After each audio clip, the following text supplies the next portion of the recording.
नमस्कार, मैं शिव कुमार शर्मा आपका स्वागत करता हूं। आज हम एक ऐसी सक्सेस से बात करने जा रहे हैं जो किसी परिचय के मोहताज नहीं। Satej ji Sharma urban bank cooperative urban bank के चेयरमैन और कांग्रेस के लोकप्रिय नेता। स्थानीय लेवल पर अपने लोकप्रिय होने के बावजूद आज हमारे साथ समय निकाल रहे हैं। सतेज जी, आपका बहुत बहुत स्वागत है। आज हम कांग्रेस की रीति नीतियों पे बात करेंगे कि कांग्रेस ने क्या सिस्टम चलाया है और लगातार कांग्रेस जनता के बीच में फिर से अपना मुकाम बना रही है। सतीश जी, आप बताइए। देखो, कांग्रेस पार्टी लगभग 140 वर्षों की पुरानी पार्टी है और जिस उद्देश्य से कांग्रेस पार्टी का गठन किया था, देश को आज़ादी दिलाने के लिए, महात्मा गांधी जी के नेतृत्व में अनेक ज्ञात और अज्ञात शहीदों ने अंग्रेज़ों को यहाँ से भगाकर इस देश को आज़ाद करवाया। उसमें कांग्रेस और कांग्रेस के नेताओं की बहुत महत्वपूर्ण भूमिका रही है। एक वो दौर था जब इस हिंदुस्तान में एक सुई का निर्माण भी नहीं होता था। वहाँ से लेकर आज तक का जो सफ़र है उसमें बहुत बड़ी भूमिका कांग्रेस और कांग्रेस के नेताओं की है। कांग्रेस के पहले हमारे देश के प्रधानमंत्री पंडित जवाहरलाल नेहरू जी की जो सोच, किस प्रकार उन्होंने डैम्स बनाए ताकि किसानों को सिंचाई का पानी मिले, स्वास्थ्य बेहतर इस देश के आम नागरिकों का हो, उसके लिए उन्होंने एम्स बनाए। हमारे देश का टैलेंट देश और दुनिया में अपना नाम रोशन करे, उसके लिए उन्होंने IIM जैसे इंस्टीट्यूट बनाए, IITs बनाए। तो ऐसे अनेक काम इस देश के प्रथम प्रधानमंत्री स्वर्गीय श्री पंडित जवाहरलाल नेहरू जी ने किए।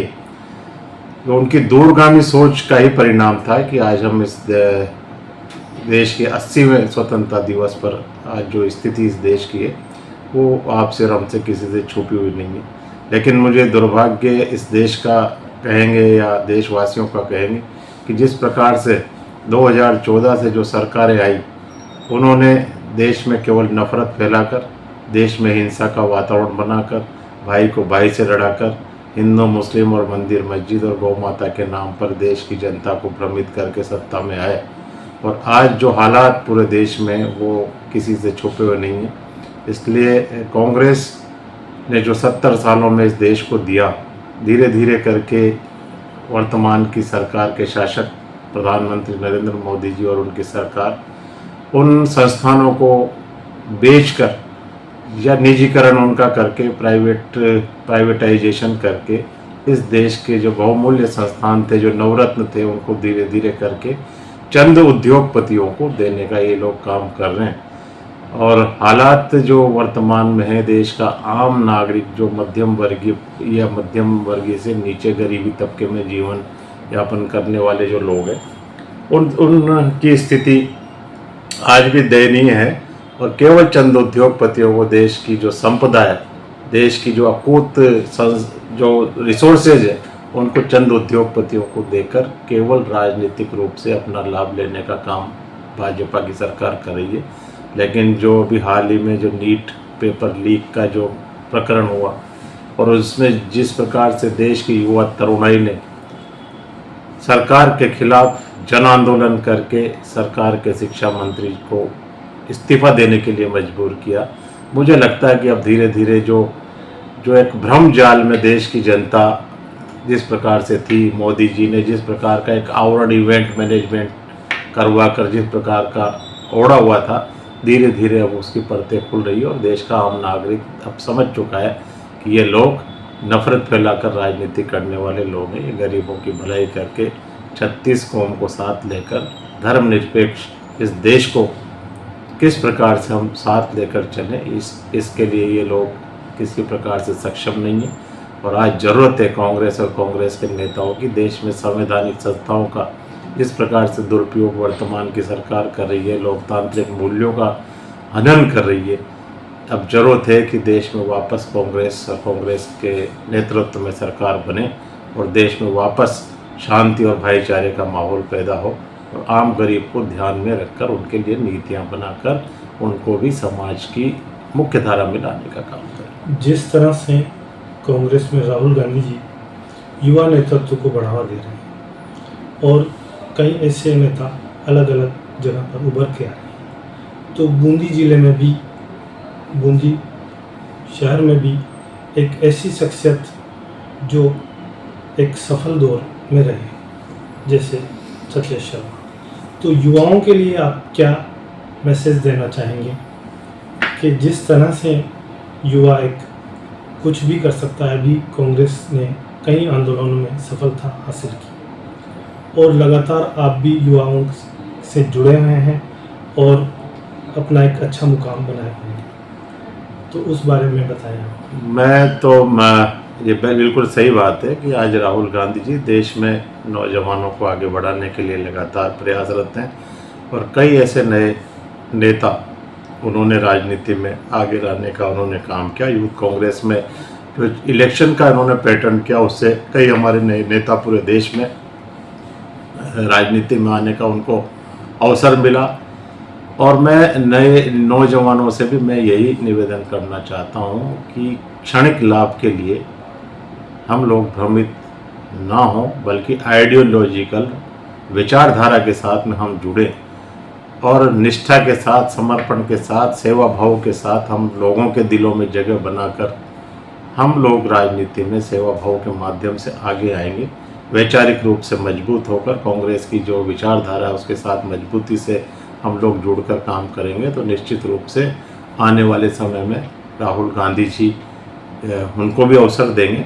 जो लोग क्षणिक लाभ लेकर एक बार टिकट नहीं मिले तो पार्टी की पीठ में छुरा भोग कर दूसरे दलों में चले जाए, फिर वहाँ पर कोई सम्मान नहीं मिले तो वापस कांग्रेस में आ जाए, ऐसे लोगों के लिए मुझे नहीं लगता कि इस पार्टी में कोई जगह मिलेगी। वही आगे चलेगा जो सेवा के माध्यम से लोगों के दिलों में राज करेगा और नियमित रूप से सबको साथ लेकर चलने की जिसकी भूमिका होगी, जिसको जो माहिर होगा उसी को पार्टी भी अवसर देगी और जनता भी उसको ही सिर आंखों पर बिठाएगी। बूंदी ऐतिहासिक नगरी रहा है, इतिहास में बड़ा नाम था बूंदी का और आज भी है। आप लोगों ने ऐतिहासिक नगरी को पर्यटन नगरी बनाने में बहुत प्रयास किए और आने वाले समय में और क्या प्रयास होने वाले हैं उसके लिए बताइए। बिल्कुल, बूंदी ऐतिहासिक रूप से बहुत ही महत्व का एक हमारा शहर है और न केवल शहर बल्कि पूरा जिला ही मैं कहूँगा। और बूंदी पर्यटन के मानचित्र पर इसको लाने के प्रयास लंबे समय से होते रहे, लेकिन राजनीतिक रूप से जो ताकत इस जिले को मिलनी चाहिए थी कहीं न कहीं उसका अभाव रहा, या फिर ऐसे राजनीतिक लोग पदों पर आसीन रहे जिनका न कोई विजन था न कोई इस मातृभूमि से जिनका कोई कभी लगाव रहा। ऐसे लोग भी लंबे समय तक यहाँ सत्ता में रहे जो ना तो कभी बूंदी में उनका जन्म हुआ, ना बूंदी से उनका कोई लगाव रहा, ना वो बूंदी में रहने वाले रहे। कोई जयपुर से, कोई जम्मू कश्मीर से और पता नहीं कहाँ हिमाचल से कई लोग आए, चुनाव जीत कर गए, क्योंकि जिसका मातृभूमि से ही लगाव उसी का हो सकता है जिसका जन्म इस भूमि में हुआ हो, और उसी को अधिक चिंता इस क्षेत्र के विकास की रहेगी। मैं इस आपके चैनल के माध्यम से भी ये बताना चाहता हूँ कि बहुत लंबे समय पहले हरिमोहन शर्मा जी जब 85 से 90 में विधायक थे, उसके बाद जब भी सरकारें रही तो चाहे वो टेरेस गार्डन का डेवलपमेंट हो, चाहे स्मृति कुंज के माध्यम से जैस सागर में हमने इसको पर्यटन में लाने का एक काम किया, वृंदावती होटल RTDC की जो बनी वो भी इसी के उसमें रहा। बूंदी में टीवी टावर का निर्माण हुआ, जब गिरिजा व्यास जी सूचना प्रसारण मंत्री थी उनके समय पर इसका निर्माण हुआ, वो भी हमारे प्रयासों से ही हुआ। बूंदी में रेलवे का शिलान्यास और उद्घाटन एक ही कार्यकाल में हुआ। माननीय माधवराव जी सिंधिया जब रेल मंत्री थे भारत सरकार में, कांग्रेस की सरकार थी, और राजीव गांधी जी ने इसका हमारा शिलान्यास और उद्घाटन किया, तो ये कांग्रेस के कार्यकाल में ही बनी। और फिर भी अनेक ऐसे काम किए जा सकते थे जो दूरदृष्टि के अभाव में, विजन के अभाव में ये काम जो जनप्रतिनिधि जिनकी अधिक जिम्मेदारी थी वो लोग नहीं कर पाए। लेकिन फिर भी इस बूंदी का अब जो रामगढ़ अभ्यारण्य के माध्यम से धीरे धीरे मुझे लगता है कि ये लाइफलाइन होगी बूंदी की। बूंदी में एयरपोर्ट भी वर्तमान में बनने जा रहा है, जिसमें पहले बूंदी का नाम शामिल नहीं था, लेकिन जनता को साथ लेकर लड़ाई लड़ी विधायक हरिमोहन शर्मा जी ने विधानसभा में अपनी बात को मजबूती से उठाया, और जिसके फलस्वरूप कोटा एयरपोर्ट के साथ बूंदी का नाम भी उसमें शामिल करना पड़ा, क्योंकि पूरी ज़मीन लगभग 3000 वर्ग मीटर भूमि, 3000 वर्ग किलोमीटर भूमि बूंदी जिले के राजस्व की, और 1 इंच जमीन भी कोटा की नहीं है, फिर भी बूंदी का नाम नहीं होना दुर्भाग्यपूर्ण था। लेकिन अब वो स्थितियां काफ़ी ठीक हो गई है, जनता की आवाज़ को सुना गया, और आने वाले समय में जब एयरपोर्ट बन जाएगा तो देश और दुनिया से के भी काफ़ी लोग टूरिज़्म के माध्यम से, औद्योगिक विकास के माध्यम से यहाँ लोग आएंगे। उसका लाभ बूंदी के नौजवानों को। कोटा विकास प्राधिकरण का गठन होने के बाद बूंदी के कई सारे गांव उसमें ये बहुत दुर्भाग्यपूर्ण स्थिति। क्या उससे बूंदी का विकास होगा? निश्चित रूप से इसका बहुत बड़ा नुकसान कोटा के जो राजनीतिक रूप से जो सक्षम लोग हैं, और चाहे वो किसी भी दल के, मुझे कहने में कोई गुरेज नहीं है इस बात का, चाहे कांग्रेस की सरकार रही तो कांग्रेस में भी, और भारतीय जनता पार्टी के भी उस समय के तत्कालीन विधायक, हमारे बूंदी के विधायक भी भारतीय जनता पार्टी के थे। अगर ये उस समय विधानसभा में इस बात को मजबूती से उठाते, पुरजोर विरोध करते, तो केडीए किसी कीमत पे नहीं बन सकता था। और केडीए के जो 72-73 गांव कांग्रेस के वो इस बूंदी जिले के शामिल किए केडीए में, आज करोड़ों रुपए की भूमि को बेच करके, जिन लोगों के बरसों पुराने जिनके कब्जे थे, उन लोगों को उस अतिक्रमण से मुक्त कराकर आज इसको बेचा जा रहा है, और मोटे दामों में बेचकर उसका एक नया पैसा भी उन गांवों के विकास के लिए नहीं लगाया जा रहा है, और सारा का सारा पैसा कोटा के विकास के लिए लगाया जा रहा है। अभी हाल ही में रामपुरिया जो एयरपोर्ट के पास की भूमि थी, 432 करोड़ रुपए अकेले एक उद्योग लगाने के लिए उस ज़मीन को बेचा गया, और उस 432 करोड़ में से 432 रुपये भी उस गांव के विकास के लिए खर्च नहीं किया गया। तो दुर्भाग्यपूर्ण है।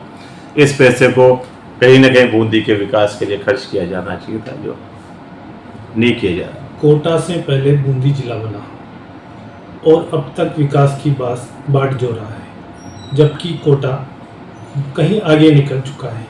इसे राजनीतिक असमर्थता माने या विडंबना? निश्चित रूप से राजनीतिक असमर्थता भी रही। जिन लोगों की जिम्मेदारी थी उन लोगों ने बहुत अधिक ध्यान नहीं दिया, केवल गिने चुने लोग ही उसके लिहाज से काम कर पाए, या जिन लोगों का विजन था उनको अधिक मौका, अधिक अवसर यहाँ पर नहीं मिला।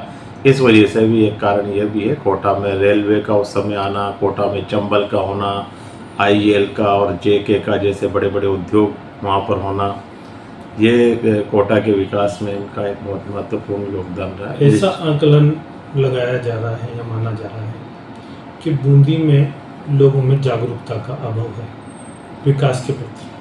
विकास तो सभी चाहते हैं, मैं तो ये जागरूकता वाली बात तो नहीं, आपसे आपकी बात से सहमत तो नहीं हूँ, लेकिन हर व्यक्ति चाहता है विकास हो, लेकिन कहता तो हर आदमी विकास हो, राजनेता भी कहते हैं विकास हो, लेकिन विकास के लिए उनके पास कोई प्लान नहीं है। किस प्रकार से इसका प्लान बनाकर हम उसको इम्प्लीमेंट करें, उसको एग्जीक्यूट करें, इस तरह की कोई प्लानिंग उनके पास है नहीं। केवल भाषणों में विकास चाहिए, भाषणों में बूंदी जिले को पर्यटन के अंतर्राष्ट्रीय नक्शे पर चाहिए, बूंदी में दूसरे देशों से टूरिस्ट यहाँ पर आए, बड़े बड़े हुए, लेकिन उसके लिए हमें बेसिक इंफ्रास्ट्रक्चर भी, आप देखो आज शहर की बहुत दुर्दशा है, जगह जगह कचरे के ढेर हैं, गंदगी का एक ऐसा आलम है। कोई टूरिस्ट भी बाहर से आता है तो वो एक अच्छा संदेश यहाँ से लेके नहीं जाता। कम से कम बेसिक इंफ्रास्ट्रक्चर जो है, इसमें तो कोई बहुत ज़्यादा पैसा की भी आवश्यकता नहीं है, तो बेसिक इंफ्रास्ट्रक्चर अगर हम इनको देंगे तो। पूरे देश में स्वच्छता अभियान चल रहा है, ऐतिहासिक नगरी होने के बावजूद भी यहाँ स्वच्छता अभियान नहीं देखा गया बिल्कुल। बिल्कुल नगर परिषद की ये जिम्मेदारी है, लेकिन मैं इसके साथ साथ ही एक बात और कहना चाहूँगा कि आम नागरिक को भी, हम बूंदी के वासी हैं, हमारी भी ये जिम्मेदारी है कि हम भी इस शहर को स्वच्छ बनाए रखने में, अगर एक एक आदमी, एक एक व्यक्ति भी अपना योगदान देगा तो उससे भी बहुत फ़र्क पड़ेगा। हम देखते हैं कि अपने घर का कचरा आप बाहर आके सड़क पर डाल रहे हो, छत के ऊपर से कोई गंदगी आप सड़क पर डाल रहे हो, तो ये आदतें हमको भी सुधारनी चाहिए हर नागरिक को, और हमारा प्रयास होना चाहिए कि कम से प्रशासन कम के साथ नागरिकों की भी जिम्मेदारी बहुत बड़ी जिम्मेदारी। बनती है। केवल अकेला सरकार के भरोसे, अकेला विधायक और सांसद के भरोसे अगर हम चाहें, तो जब तक आम भागीदारी उसमें नहीं होगी, आम आदमी भी ये महसूस जब तक नहीं करेगा कि हाँ ये जिम्मेदारी हमारी भी, तब तक थोड़ा मुश्किल काम रहेगा। आपने अपना कीमती समय निकाला, आपके लिए बहुत बहुत धन्यवाद। धन्यवाद।